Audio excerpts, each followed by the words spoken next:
President's Day, third Monday in February. This unit combines two birthdays, George Washington's and Abraham Lincoln's. The federal holiday is formally called Washington's birthday and is celebrated on the third Monday in February. However, we have titled this unit President's Day since a common practice is to celebrate the birthdays of both presidents on this day. Some people, in fact, think the day celebrates all the American presidents. The birthday of George Washington has been a legal federal holiday since 1885 and was originally celebrated on February 22nd. There was no federal holiday for Abraham Lincoln, but many individual states celebrated Lincoln's birthday on February 12th. In some states, both February 12th and February 22 were declared holidays to commemorate the two presidents. In 1968, Congress passed the Uniform Holidays Act that fixed Monday as the official day to observe legal federal holidays, including Washington's birthday. At this time, since many people assumed that the new date was meant to combine the two presidents' birthdays, media sources and advertisers began calling the day President's Day. Now, printed calendars and date books indicate the day as President's Day, and retail stores hold huge President's Day sales. Despite the confusion surrounding the holiday, the third Monday in February is the day on which Americans are reminded of the influence of both George Washington and Abraham Lincoln on the growth and history of the nation. As a legal holiday, federal and many state and local government offices are closed. The two following sections discuss the lives and legacies of George Washington, the first President of the United States, and Abraham Lincoln, the 16th President of the United States. George Washington's birthday. George Washington, the first President of the United States of America, is often referred to as the father of our country. Born February 22, 1732 in Virginia, he grew to be a natural leader, instrumental in winning American independence from Britain in the Revolutionary War and creating a united nation out of a conglomeration of struggling colonies and territories. As a boy, George helped manage his parents' plantation in Ferry Farm, Virginia. He observed the plantation's black slaves at work and learned about planting and crops. George attended school for only 7 or 8 years and was especially interested in math. His father wanted to send him to England for more education, but when George was 11, his father died, and George was unable to continue his studies. His interest in military life began early. At 14, he longed to join the British Royal Navy, but his mother would not give him permission.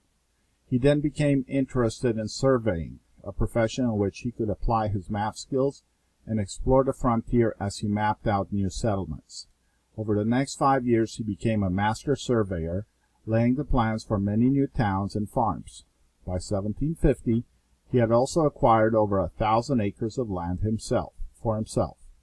Shortly after his 20th birthday, Washington began serving in the army of King George III of England, who ruled over the 13 colonies and much of the surrounding territories. By 22, Washington was a lieutenant colonel and was put in command of a troop of soldiers who fought against the French in the French and Indian War. While serving under the king, Washington grew resentful of the unfair treatment of colonial soldiers and officers who received lower pay and poorer supplies and training than regular British troops. When the king lowered the ranks of all colonial officers, Washington resigned in anger. Later, he rejoined to learn military tactics from a renowned general. At the end of the French and Indian War, Washington returned to Virginia and spent many years as a farmer, businessman, and Virginia legislature. In 1759, he married Martha Dandridge Custis, a widow with 2 children. By the late 1760s, many colonists began to want their freedom and to live under their own rule, not under the rule of a faraway king and a British militia. They felt that the taxes, laws, and punishments that the king imposed on them were unfair. In 1773, a local rebellion against high taxes, called the Boston Tea Party, helped to spark the American Revolution. In this rebellion, colonists raided British shops in Boston Harbor and tossed a cargo of tea into the water. When the British closed Boston Harbor as punishment, Washington spoke out vehemently. In 1774, Washington attended the First Continental Congress, where he and other representatives approved the trade boycott of all British goods. Britain tightened its control over the colonies, and in 1775 the Revolutionary War began.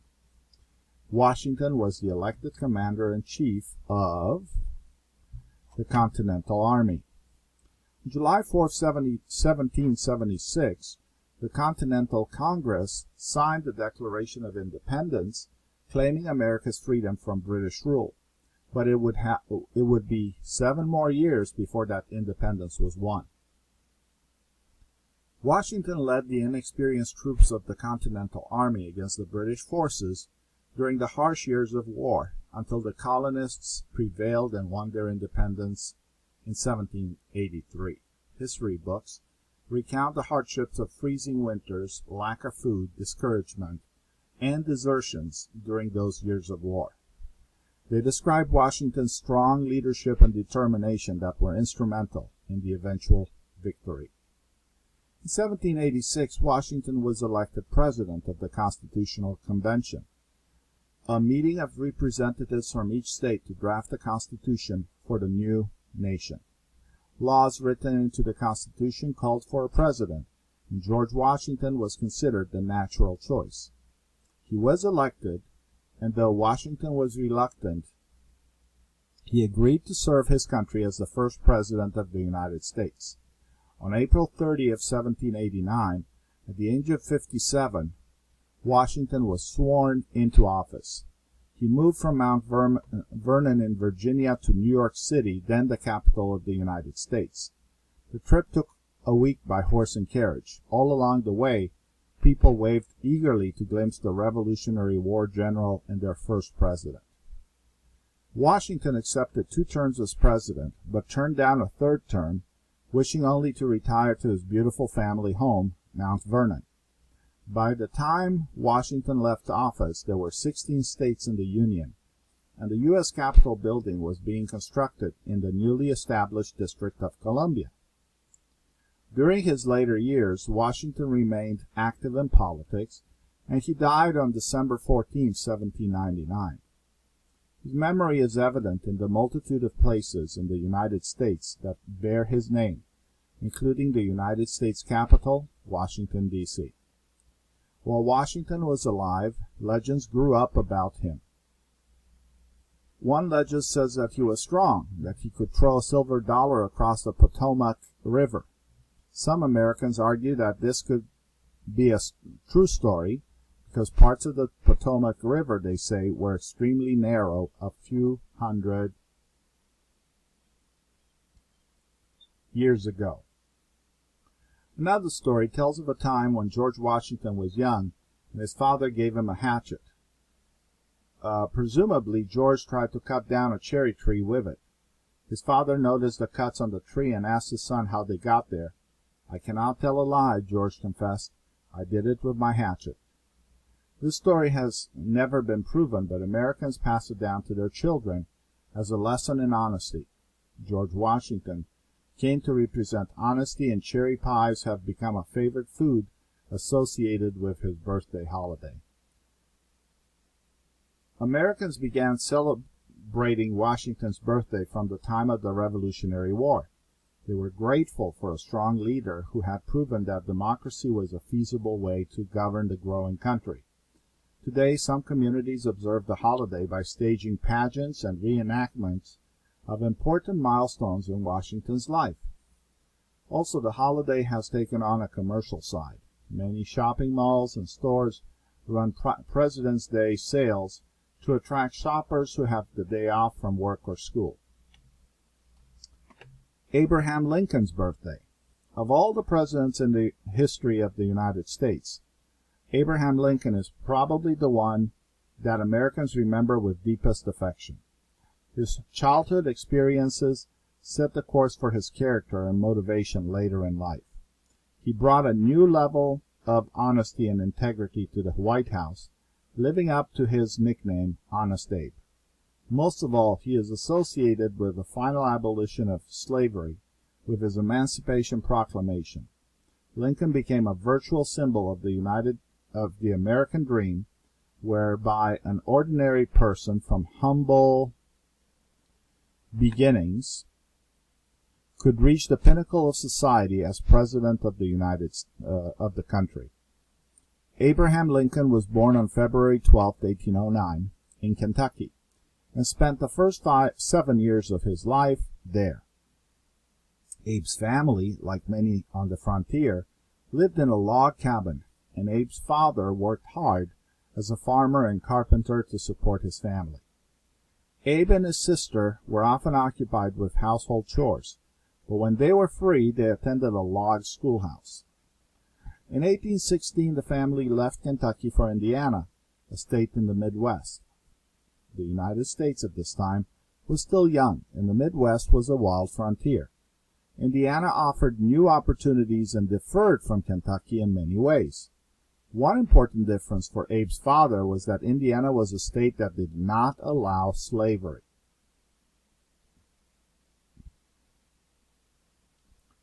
Abe's father was opposed to slavery and instilled the same beliefs in his children. Abe and his family settled in a forest, in Spencer County, Indiana. Neighbors were few and far away. Eventually, Abe's father cleared enough land to build a log cabin.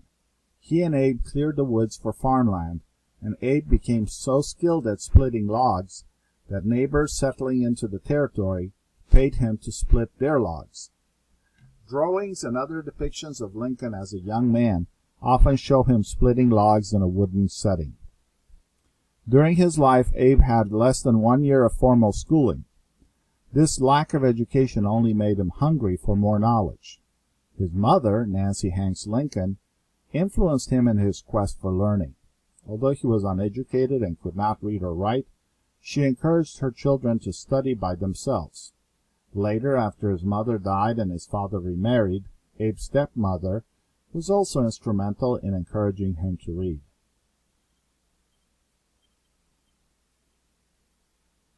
Abe would even travel to neighboring farms and countries to borrow books. Legend claims that he was often found reading next to a pile of logs that he should have been splitting. Even as a boy, Lincoln showed skill as a speaker. He noticed that people loved to listen to stories, and he began telling tall tales in the general store where people often gathered. In 1830, the family moved again, this time to Illinois. Lincoln began working in a store in the capital of Springfield. His powers of speech soon helped him enter a new arena, that of politics and law. In 1834, he was elected into the Illinois state legislature and began studying to become a lawyer. There were few law schools in those days, so Lincoln studied law from books that he borrowed from an attorney. He received his license to practice law in 1836. In 1839, he met his future wife, Mary Todd. After a long courtship, they married in November 1842 and eventually had 4 boys. Lincoln practiced law all across the state, traveling far on horseback and by buggy to different counties. He became well known during his time for his ability to argue a strong, convincing case and for his honesty. These experiences eventually led him down the road to become the 16th President of the United States. In 1847, he was elected into Congress, but his criticism of then President Polk made him unpopular, and he did not run for a second term. He returned to his law practice, but continued to present his views publicly. He was vehemently against slavery and took stands on other controversial issues. Within a few years, slavery had become a stronger issue, and more people were willing to abolish it. Lincoln joined the Republicans, a new political party that was opposed to slavery. The Republicans nominated him for the U.S. Senate in 1858, and in his acceptance speech he stated, "A house divided against itself cannot stand. This government cannot endure, permanently half slave and half free. I do not expect the Union to be dissolved. I do not expect the house to fall, but I do expect it will cease to be divided." Abraham Lincoln's oratorical powers brought him to the attention of the nation. He challenged his opponent, the Democratic nominee, to a series of debates in which he argued the moral evil of slavery. With the simple language that he used to communicate with people all his life, he defeated his opponent in the debates but lost the election. However, the debates had made Lincoln a national figure, and in 1860 he was nominated by the Republican Party as its candidate for the presidency of the United States. Lincoln won the election with a majority of the electoral votes, all from the North. But with this election, the country began the process of dividing against itself. South Carolina, a strong slave state, had already seceded from the Union. Other slave states followed to form the Confederate States of America. The North and South were divided, and the Civil War began.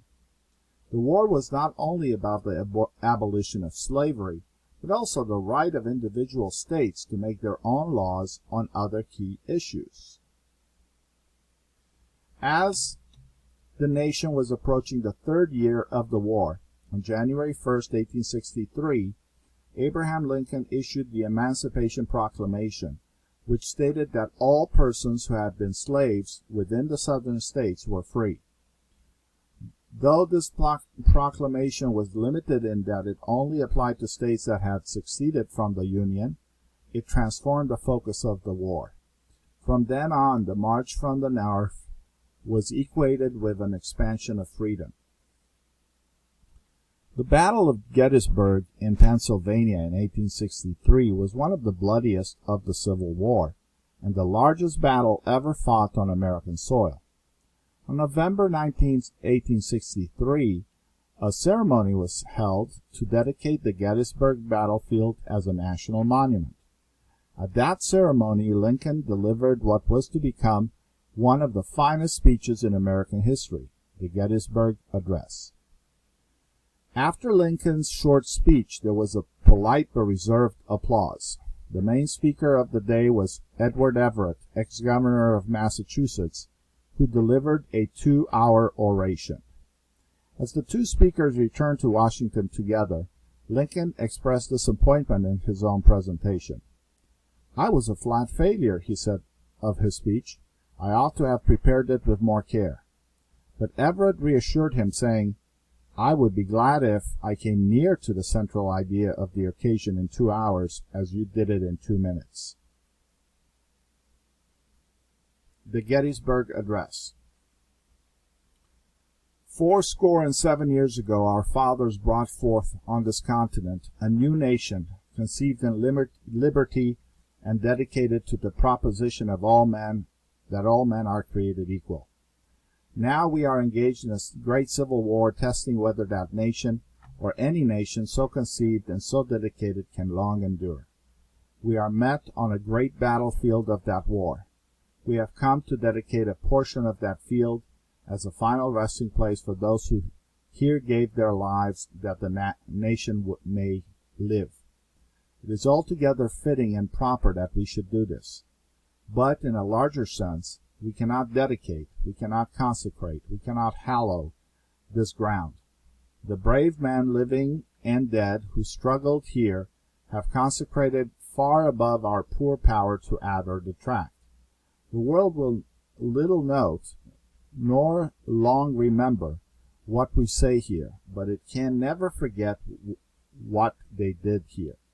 It is for us the living rather to be dedicated here to the unfinished work which they who fought here have thus far so nobly advanced. It is rather for us to be here dedicated to the great task remaining before us, that from these honored dead we take increased devotion to that cause for which they gave the last full measure of devotion, that we here highly resolve that these dead shall not have died in vain, that this nation under God shall have a new birth of freedom, and that government of the people, by the people, for the people, shall not perish from the earth. On April 9th, 1865, the South surrendered, and the Civil War ended. The Union Army soldiers spread the word of the war's end and of Lincoln's Emancipation Proclamation. The difficult task of national reconstruction and reconciliation lay ahead, but Lincoln would not be the person to lead the country through this difficult period. On April 14th, Mr. and Mrs. Lincoln were attending a play at Ford's Theater in Washington, D.C. An actor, John Wilkes Booth, who disagreed with Lincoln's political opinions, stepped into the presidential box and shot the president. Lincoln died the following morning. Quotation from Lincoln: "As I would not be a slave, so I would not be a master. This expresses my ideas of democracy. Whatever differs from this to the extent of the difference is no democracy." Letter, August 1858. Glossary. George Washington's birthday. Federal. Of or relating to the national government. For example, a federal holiday is a holiday declared by the national government. Legacies. The good works that a person or group did that survive long after the person or group has left. Instrumental. Influential. Very important. Conglomeration. A mixture or collection of dissimilar things. Colony. Colonies. A group of people living in a new territory with strong ties or links to their parent country. The link is usually at the level of the government. Territories. A geographic area or subdivision of land that is under the jurisdiction or rule of a government, but is not a full part of that government's country. Example, Puerto Rico is a territory of the United States. Plantation. A farm or estate on which crops such as tobacco or sugar are cultivated by resident laborers. Surveying. A field of work that involves measuring and mapping land. Frontier. Wilderness. Unsettled open lands. Settlement. A village or town where people have established a new community. Ranks. Position or level within the military. Example, general, captain, sergeant. Resigned. To quit a job or position. Tactics. Strategy, planned method. Renowned. Well-known, famous. Widow. A woman whose husband has died. Imposed. To place on, such as a rule or law. Rebellion. Opposition to authority, revolution. Spark. To cause to set in motion, suddenly. Raided. To attack suddenly and without warning. Vehemently. Strongly, with anger. Boycott. A refusal to buy or use certain goods or services as an action of protest. Prevailed. To triumph, to be victorious. Desertions. Abandonment. Leaving a responsibility, often without warning or permission. Reluctant. Not willing, hesitant. Swear into. Phrase. To take an oath before beginning an official position. Be inaugurated. Glimpse. To see briefly. Union. Refers to the United States. Multitude. A large number of, many. Hatchet. A tool to cut wood. Presumably. Assumption or belief that something is true. Confessed. To tell or admit wrongdoing. Feasible. Possible, workable, practical. Pageant. Parades and plays for a special event. Reenactments, performance of historical events. Milestones, significant event in history or a person's life. Glossary, Abraham Lincoln's birthday. Affection, fondness, a deep warmth, good feeling. Motivation, incentive, something that pushes you toward a goal. Integrity, correct morals and behavior. Abolition, an ending or termination of by law. Emancipation Proclamation, the government document that officially proclaimed or stated American slaves to be free. Virtual, true. Pinnacle, highest point. Chores, regular or daily work, usually in a household or on a farm. Log schoolhouse, a one-room school made of wooden logs, cut and cleaned 3 trunks. Instilled, to give an idea or principle by example or teaching. Splitting logs, to divide a log or length of tree trunk lengthwise. Quest, search. Instrumental, influential, very important. Legend, a popular myth or story about someone or some event in the past, not verifiable. Tall tale, a story that is untrue or exaggerated. Legislature, an organized body of the government with the authority to make laws. Courtship, the act of dating or actions to attract a mate for marriage or union.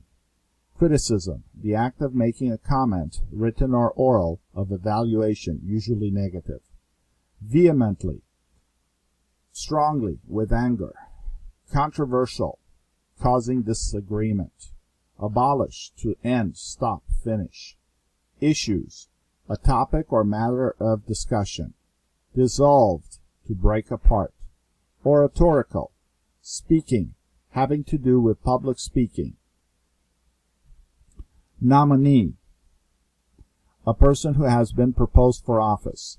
Electoral votes, votes from the Electoral College, which elects the President and Vice President of the United States. Each state appoints as many electors as it has senators and representatives in Congress. The District of Columbia has 3 votes. Though pledged to vote for their state's winners, electors are not constitutionally obliged to do so. A candidate must win more than 50% of the votes to win the election. Seceded, to withdraw from an organization or group. Oration, speech. Reconstruction, rebuilding. Reconciliation, forgiveness, settling a problem.